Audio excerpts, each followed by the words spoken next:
अरब देशों से जंग की कीमत वसूलेंगे डोनाल्ड ट्रंप। फिलहाल खबर क्या है? अरब देशों से मदद मांगने की तैयारी में है अमेरिका। युद्ध के खर्च में अरब देशों से आर्थिक मदद यूएस लेगा। कुवैत और सऊदी अरब यूएई से भी मदद की मांग डोनाल्ड ट्रंप करेंगे। हालांकि व्हाइट हाउस की तरफ से दी गई ये जानकारी अमेरिका ने 1990 के खाड़ी युद्ध का उदाहरण दिया है।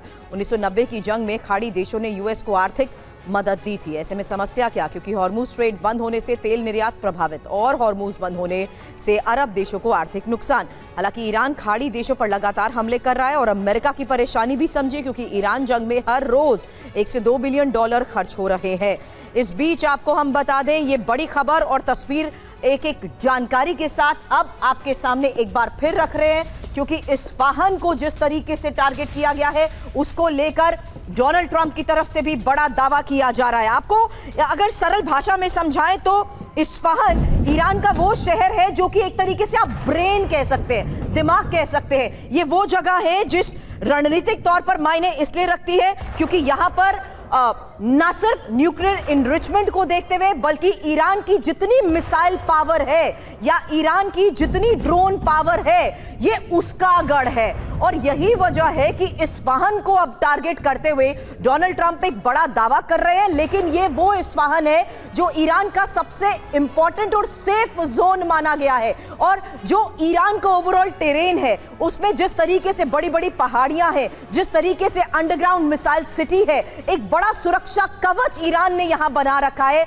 जिसे भेदना बहुत बड़ी चुनौती है। ऐसे में बंकर बस्टर बॉम्ब का जिस तरीके से इस्तेमाल किया गया लगातार हुए हमलों के बीच, ये आज की एक और सबसे बड़ी खबर है कि कैसे इस्फहान पर भीषण प्रहार हुआ है। अब इस्फहान की इंपॉर्टेंस हमने आपको बताई, लेकिन इस हमले का क्या वाकई बड़ा असर होगा? क्योंकि वो ईरान जो लगातार मिसाइल वार कर रहा है, वो ईरान जो लगातार ड्रोन हमले कर रहा है, क्या उसको एक बड़ी चोट बंकर बस्टर बॉम्ब से इस्फहान पर हुए हमले से पहुंची है? एक्सपर्ट से सवाल। मेजर जनरल इस वक्त आपको बता दें वीके दत्ता सर हमें ज्वाइन कर चुके हैं, वही ब्रिगेडियर डीएस त्रिपाठी भी हमारे साथ मौजूद है, group captain D K Pandey sir भी इस वक्त हमारे साथ है और विदेश मामलों के जानकार निनाद सेठ भी इस वक्त हमें ज्वाइन कर चुके हैं। Datta sir, strategical importance Isfahan की और इस्फहान को टारगेट करना मतलब ईरान की क्षमता को बड़ी चोट पहुंचाना, क्या यह मुमकिन है?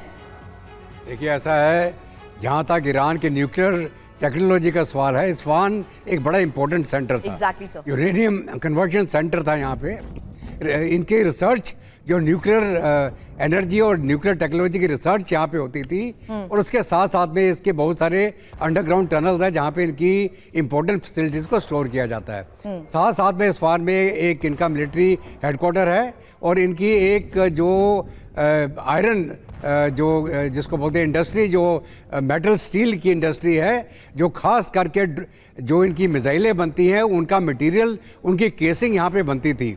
तो ये 3-4 चीज़ें बहुत इंपॉर्टेंस देती थी इस्फहान को, इसलिए लगातार इस्फहान के ऊपर हमले किए जा रहे हैं ताकि एक तो इनकी न्यूक्लियर फैसिलिटी को बर्बाद कर दिया जाए, यहाँ पे इनका रिसर्च चलता है, जहाँ पे येलो केक वगैरह यूरेनियम इनरिचमेंट भी यहाँ करते थे, लेकिन उतनी बड़ी तादाद में नहीं। और ख़ास करके जो इनके एनरिच यूरेनियम था वो फोर्दो और नतांज में शिफ्ट कर दिया गया था। तो हालांकि ये हमले हो रहे हैं, लेकिन इसका हमलों का जो असर है ईरान की न्यूक्लियर टेक्नोलॉजी और न्यूक्लियर का अगर उनका एम है तो उसको ये बहुत कम असर डालेंगे, क्योंकि उन्होंने पहले ही तैयारी करके अपने पूरे इंपॉर्टेंट रिसेट्स को और अंडरग्राउंड सेफ लोकेशंस में शिफ्ट कर दिया है। अभी ठीक है, ये जो ओवरग्राउंड स्ट्रक्चर्स हैं जैसे कि वो स्टील फैक्ट्री हो गई, मिलिट्री हेडक्वार्टर्स हो गए, इनके मिसाइल लॉन्चर्स हो गए, वो बात अलग है। लेकिन जहाँ तक इनके न्यूक्लियर फैसिलिटी का सवाल है उसको बहुत कम डैमेज हुआ होगा। इंफ्रास्ट्रक्चर डैमेज जरूर हो रहा है और उसका बदला जो है ईरान तुरंत ले रहा है। ईरान भी तुरंत जो है इजराइल के अंदर उनके जो स्टील प्लांट है उस पर हमला किया, हाइपर रिफाइनरी पे हमले हो रहे हैं, उनकी जो जेनरिक मेडिसिन बनाने की इंडस्ट्री है उसके ऊपर हमले करे ईरान। राइट सर, उसको लेकर भी आगे खबरें हैं, लेकिन उससे पहले ये तस्वीरें लगातार सामने आ रही हैं कि किस तरीके से हमलों को अंजाम दिया जा रहा है। और अब प्रगति अगली तस्वीरें इजराइल पर हुए हमले की है।